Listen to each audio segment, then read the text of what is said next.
एक सत्य कथा। एक समय राजा दक्ष ने हवन यज्ञ का अनुष्ठान कराया। उस समय बहुत बड़ा हवन कुंड तैयार किया गया। उस यज्ञ में श्री ब्रह्मा, श्री विष्णु सहित अनेकों देवता व ब्राह्मण तथा ऋषिजन आए थे, परंतु श्री शिव जी नहीं बुलाए गए, क्योंकि राजा दक्ष की पुत्री पार्वती जी ने अपने पिता की इच्छा के विपरीत भगवान शिव से विवाह किया था। जिस कारण से राजा दक्ष ने पार्वती से कहा था कि कभी मेरे घर पर न आना। जिस कारण से पार्वती विवाह के पश्चात अपने पिता के घर नहीं आई थी, इसलिए राजा दक्ष ने अपनी पुत्री पार्वती तथा दामाद शिव को आमंत्रित नहीं किया था। किसी बात पर भगवान शिव अपनी धर्मपत्नी पार्वती जी से नाराज हो गए और उससे बातें करना तथा पत्नी व्यवहार करना बंद कर दिया। अब देखो भाई और बहनों, इस कथा से हमने एक शिक्षा और लेनी है।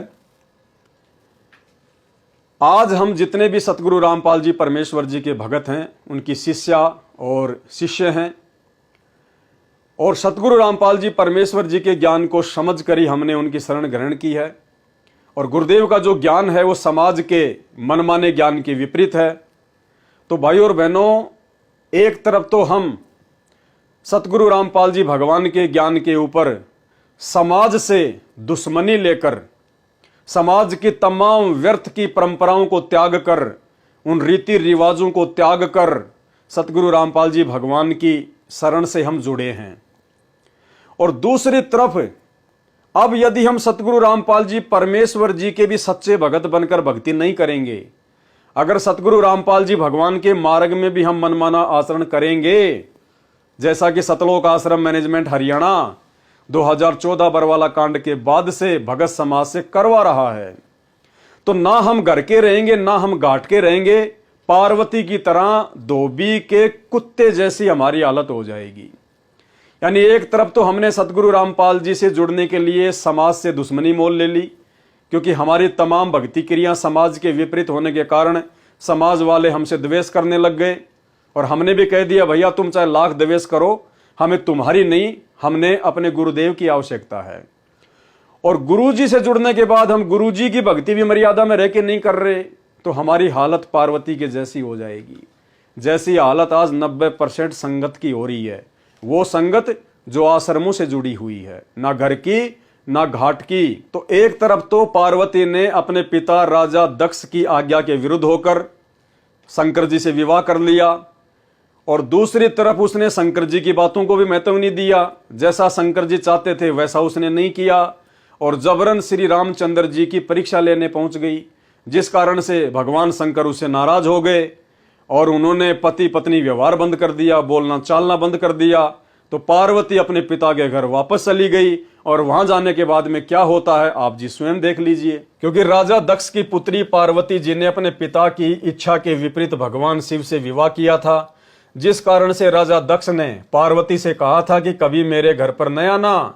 जिस कारण से पार्वती विवाह के पश्चात अपने पिता के घर नहीं आई थी, इसलिए राजा दक्ष ने अपनी पुत्री पार्वती तथा दामाद शिव को आमंत्रित नहीं किया था।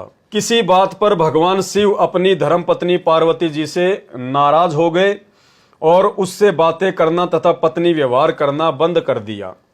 पार्वती जी को निश्चय हो गया कि अब शिव जी मेरे से कभी प्रसन्न नहीं होंगे।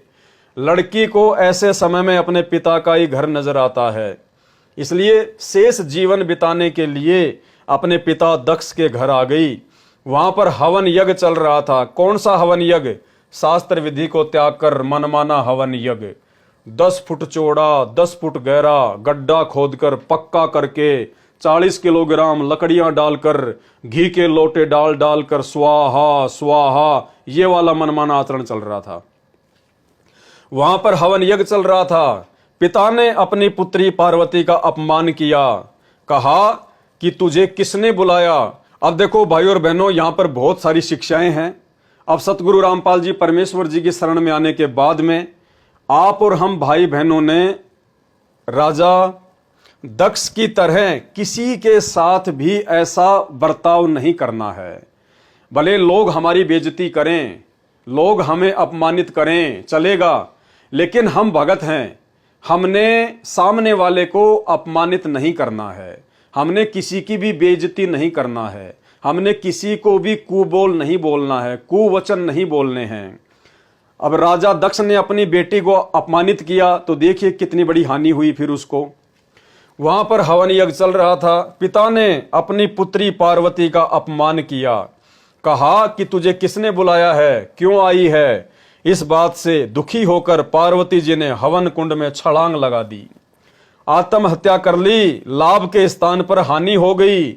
यदि ज्योति यज्ञ बाती बनाकर रुई पर घी डालकर यज्ञ किया होता, जैसा आप और हम भगत भाई बहन करते हैं, दीपक जलाते हैं छोटा सा, तो पुत्री नहीं मरती, क्योंकि कुछ समय उपरांत पिता तथा पुत्री का गुस्सा समाप्त हो जाता तथा बहुत बड़ा अनर्थ बच जाता। इसलिए शास्त्र विधि अनुसार साधना करना ही श्रेयकर है। ये हवन यज्ञ करना भी अनिवार्य है। जो गुरु बचन पे डट गे, कट गे फंद 84 के, कट गे फंद 84 के, कट गे फंद 84 के।